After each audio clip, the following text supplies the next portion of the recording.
guys, welcome back to the channel. Excuse my bummy look. I just finished working on a little things on this car I just purchased. Actually, I just purchased a 2005 Toyota Corolla XRS. I'm actually thinking about making some videos on this. I'm not sure yet. Let me know if you'd be interested. It's actually stick shift because I wanted a daily car to stick shift because they're a lot of fun.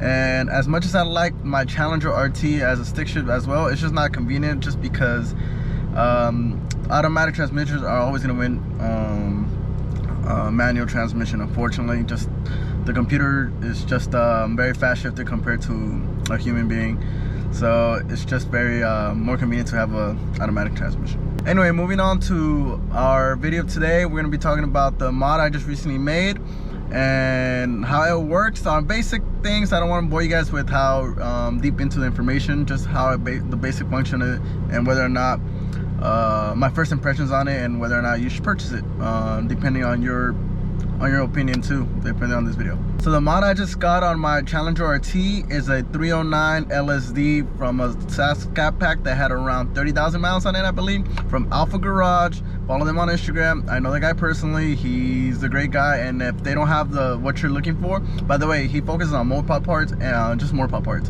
And if he doesn't have what you want, ask him and he'll do his best to find it. So what is an LSD? First of all, it stands for limited slip differential. What I had before was an open differential. So what's the difference? So with an open differential, what came from the factory on my car is a differential that basically distributes the torque to both wheels very evenly, literally 50-50. But on the downside about that is, let's say you're on so one of your wheels is on the dirt, the other wheel is on, let's say, pavement. Then if both of them are spinning exactly the same, one of them is not going to get enough traction, which would be the one on the one from the dirt, because it's going to be spinning way too much.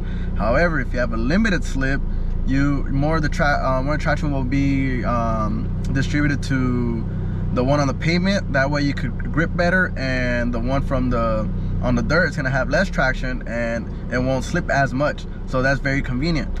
But at the end of the day, what you need to know, and gets very misconcepted, is the fact that it does not add horsepower or torque.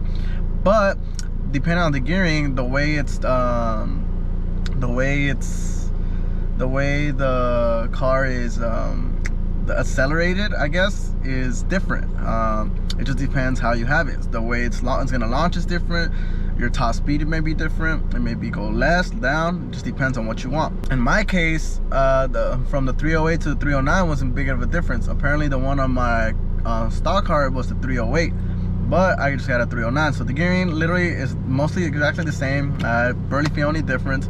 However, I do feel better on the turns. From first impressions, the turns feel like a lot better. They just grip more, and I just feel safer in my car.